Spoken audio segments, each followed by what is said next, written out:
continent numéro 3. Alors, pendant qu'on a un axe lourd aussi dangereux, il y a des gens qui voyagent dans les boîtes d'allumettes. Ce n'est pas méchant. Attends, si moi j'avais une technologie qui permettait de voyager dans les boîtes d'allumettes, je devais créer une agence. Le voyage devait coûter même 100 000. 100 000 l'aller, 100 000 le retour. Oui, non, puisque je vous garantis que personne ne meurt. Je devais vous garantir que personne ne va mourir. Tu viens, tu payes, il y a un étoile là, 2 secondes, personne ne meurt, il n'y a pas de mort. Je devais devenir riche. Les agents de voyage devaient toutes fermer. Si j'avais la technologie là, je devais ouvrir une agence. Attends, ça veut dire que ceux qui ont la technologie là, donc ils cachent ça. Ils sont méchants. Ils ont une technologie révolutionnaire comme ça. Mais ils cachent. Ce n'est pas méchant. Et ceux qui ont la technologie révolutionnaire là, quand eux-mêmes ils veulent voyager, ils prennent le bus.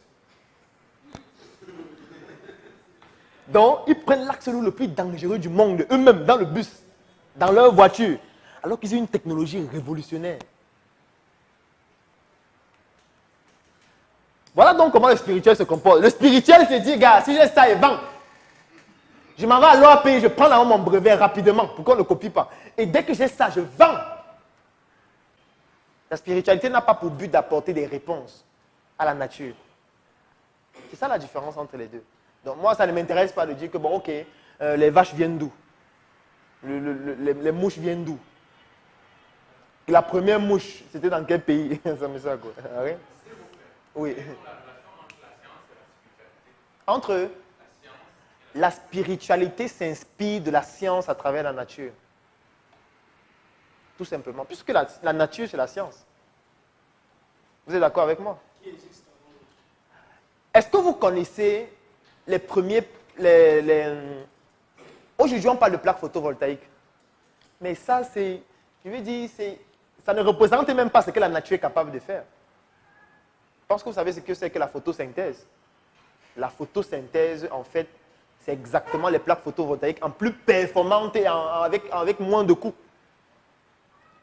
Les plaques photovoltaïques découlent de la reproduction d'un événement qui se produisait déjà dans la nature qu'on appelle la photosynthèse.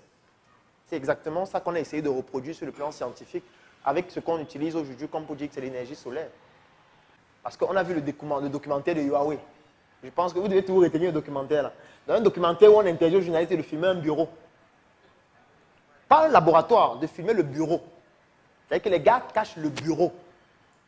Et ce sont leurs techniques marketing qui leur permettent d'être compétitifs, qui vont mettre dans un livre et vendre à 10 000. Alors qu'ils refusent qu'on filme le bureau. Donc vous devez comprendre que les livres de marketing là, ce n'est que les généralités. Parce que le vrai marketing, la vraie comptabilité, la vraie gestion, c'est sur le terrain. Ce sont les choses que vous allez apprendre de façon opérationnelle.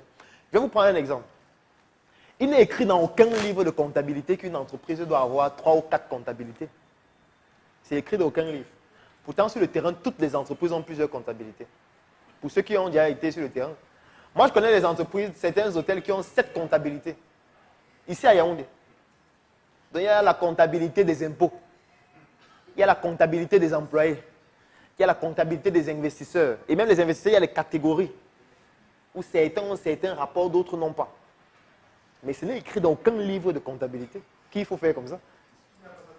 Mais tu disparais, tu fermes. Si tu ne le fais pas, tu fermes. Ça ne blague pas. Voilà une stratégie qui n'est pas dans un livre de comptabilité, mais qu'il est indispensable de faire pour que l'entreprise ne disparaisse pas. Et personne ne va écrire dans un livre que voici comment faire pour avoir 3 comptabilités. Comptabilité 1, voilà ce qu'il faut faire. Comptabilité 2, non, personne ne le dira. C'est pour ça que je dis toujours que l'école du blanc, les livres qu'ils nous ont donnés là, il faut qu'on considère ça comme étant des généralités. Et qu'on ne doit même pas utiliser ça pour être performant parce que les vraies stratégies, nous allons les découvrir nous-mêmes. Nous allons les créer nous-mêmes en étant sur le terrain. Donc, l'erreur, c'est de croire que vous avez lu beaucoup de livres et vous comptez sur ces livres-là pour être compétitif. Ça ne fonctionne pas comme ça. Ça ne veut pas dire qu'il ne faut pas lire.